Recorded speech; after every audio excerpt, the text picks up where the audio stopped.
नमस्ते सभी को।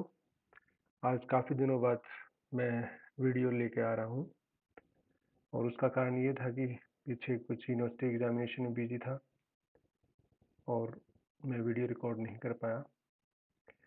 हमारी जो लास्ट टाइम की बात ये है कि हमारे थॉट्स का, हमारे विचारों का इफ़ेक्ट पड़ता है हमारी बॉडी के ऊपर और उसके कारण मोस्टली जो डिजीज़ हमारी बॉडी के अंदर आती हैं।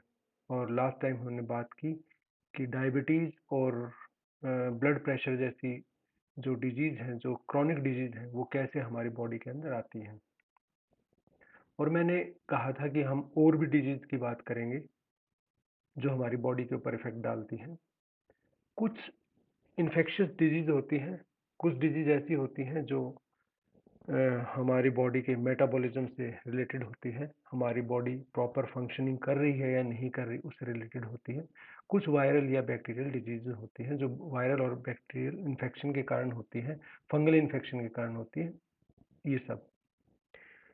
कुछ ऐसी चीज़ें होती हैं जैसे इंजरी हो गई, चोट लग गई या एक्सीडेंट हो गया, तब फ्रैक्चर हो गया पैर में, हाथ में या स्पाइनल कॉर्ड में चोट लग गई, ये कुछ इस टाइप की डिजीज़ होती हैं।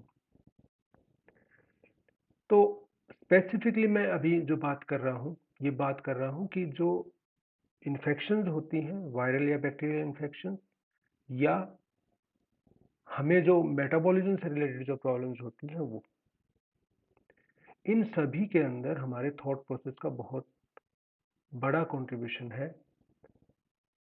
यदि थॉट प्रोसेस से रिलेटेड आपने मेरा पिछला वीडियो नहीं देखा है तो उस वीडियो को देख लीजिए आप। उसके अंदर मैंने कुछ इसका बेसिक बताया हुआ है कि किस प्रकार से हमारी बॉडी में इफेक्ट डालती है। तो और हमने डायबिटीज़ और हार्ट डिजीज़ से रिलेटेड बात की थी। अब मैं दूसरी डिजीज़ की बात करता हूँ। जैसे सपोज करो आपको वायरल या बैक्टीरियल इन्फेक्शन होता है, उसके अंदर क्यों होता है, कैसे होता है, तो उसका कारण, मेन जो कारण है वो यही है कि हमारा इम्यूनिटी सिस्टम वीक है। और हमारा इम्यूनिटी सिस्टम वीक या स्ट्रॉन्ग हो, ये किस चीज़ के ऊपर डिपेंड करता है?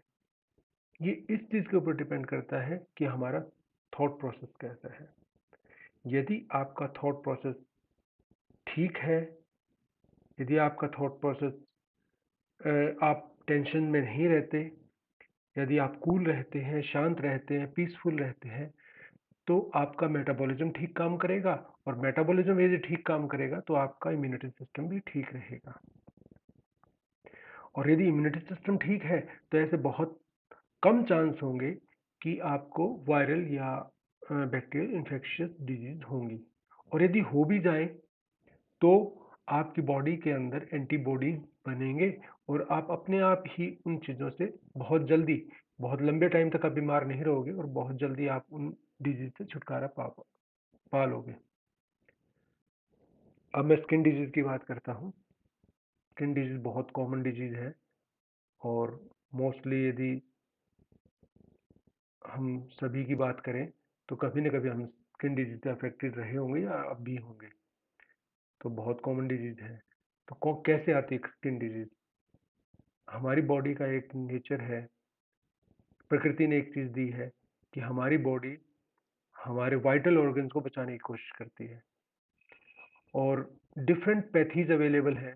एलोपैथी है, होम्योपैथी है, आयुर्वेदा है, यूनानी थेरेपी है, ये सब चीज़ अवेलेबल है। मैं किसी की बहुत ज़्यादा फेवर नहीं कर रहा, किसी के अगेंस्ट में नहीं जा रहा, मैं कुछ फैक्ट बताने की कोशिश कर रहा हूँ। यदि हमें कोई डिजीज हुई जिसमें हमारा कोई वाइटल ऑर्गन अफेक्ट हुआ, सपोज करो लंग्स हुए या हमें कभी कोई टाइफाइड हुआ या हमें लीवर अफेक्ट हुआ या इस टाइप की कोई चीज़ अफेक्ट हुई और हमने कोई भी थेरेपी यूज करके, कोई भी पैथी यूज करके मेडिसिन ली और हमने उस पर्टिकुलर डिजीज को सप्रेस कर दिया,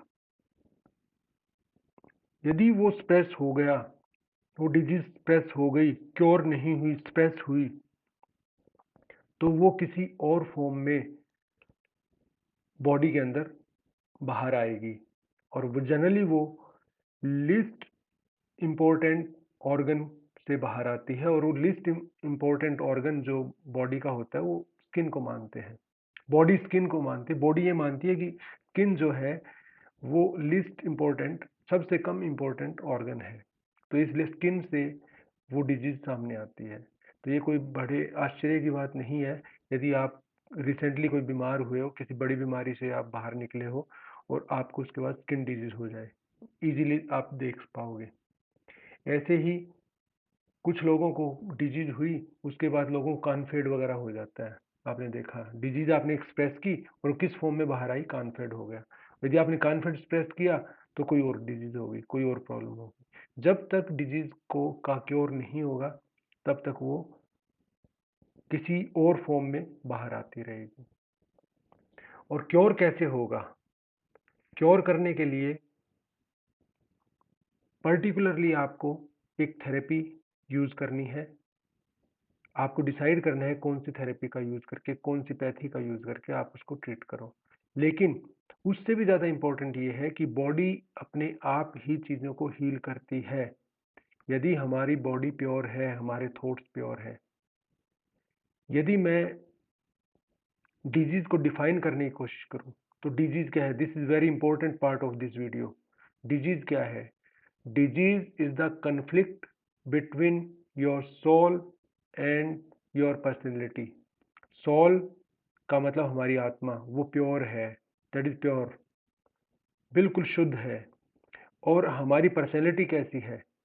हमारी पर्सनैलिटी है, यदि वो नेगेटिविटी से भरी हुई है, लोभ है, लालच है, क्रोध है, ये सब चीजें हैं, तो इट मीन्स हम अपने सोल से उतना ही दूर हैं। और उसके बाद वो पर्सनैलिटी और वो सोल का कन्फ्लिक्शन होगा। उस कन्फ्लिक्ट का रिजल्ट क्या होगा? हम बीमार हो जाएंगे। जितना आपकी पर्सनैलिटी सोल के करीब होगी, जितनी पर्सनैलिटी के अंदर प्योरिटी होगी, उतना ही हम बीमार नहीं पड़ेंगे, उतना ही कम चांस होगा कि हम बीमार पड़ेंगे। Disease is nothing, this is only the conflict between soul and our personality, our soul and our personality. हमारी आत्मा और हमारे व्यक्तित्व के अंदर जो द्वंद्व होता है वो बीमारी की फॉर्म में आता है। अब हमारे ऊपर डिपेंड करता है कि हम उसको कैसे ठीक रखें। पर्सनैलिटी किससे बनती है? विचारों से बनती है। व्यक्तित्व किससे बनता है? विचारों से बनता है।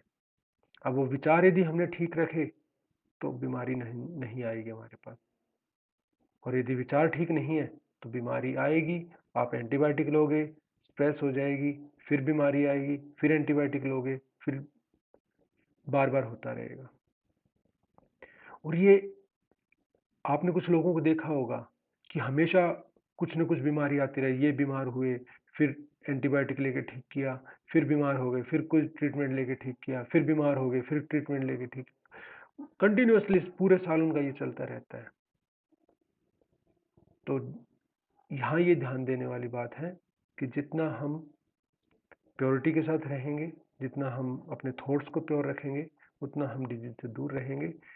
पिछली बार मैंने सिर्फ डिजीज के अंदर डायबिटीज की बात की थी और हार्ट प्रॉब्लम्स की बात की थी। आज मैंने बाकी और डिजीज के बारे में बात करने की कोशिश की है। जैसे ही आपका मेटाबॉलिज्म ठीक रहेगा, आपके थॉट्स ठीक रहेंगे तो मेटाबॉलिज्म ठीक रहेगा। मेटाबॉलिज्म ठीक रहेगा, मेटाबॉलिज्म का मतलब शारीरिक प्रक्रिया जो होती है, आपके शरीर में जो शारीरिक प्रक्रिया चलती है, इंटरनल प्रक्रिया जो चलती है, उसकी बात कर रहा हूँ। वो ठीक रहेगा तो आपका इम्यूनिटी सिस्टम ठीक रहेगा, और इम्यूनिटी सिस्टम ठीक रहेगा तो आप बीमारियों से दूर रहोगे। और यदि बीमारी आ भी गई तो आपकी बॉडी अपनी प्रतिरोधी क्षमता के द्वारा उसको दूर भगा देगी।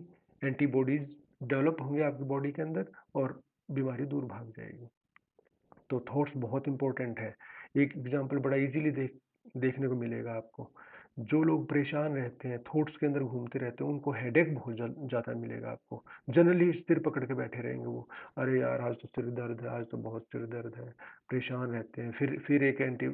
फिर उन्होंने कुछ ऐसी मेडिसिन ली जो पेन किलर है या इस टाइप की मेडिसिन ली, तो इस टाइप की जो मेडिसिन ले लेके वो अपने बॉडी के अंदर टॉक्सिकेंट डालते जा रहे हैं, ये समझ लो। और उसका बड़ा इजी सा तरीका है, आप थोड़ा मेडिटेशन करो। मेडिटेशन करोगे तो आप इन चीज़ों से वैसे ही निकल जाओगे।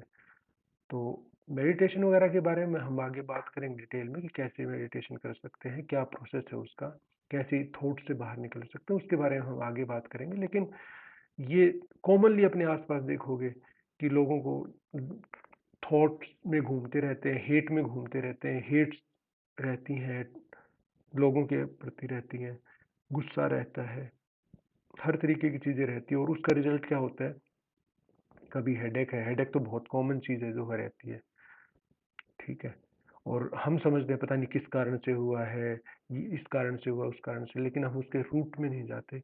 हम ये नहीं जानने की कोशिश करते कि इस कारण हुआ है कि हम फालतू के विचार हमारे मन में, दिमाग में घूम रहे हैं, अननेसेसरी थॉट्स घूम रहे हैं।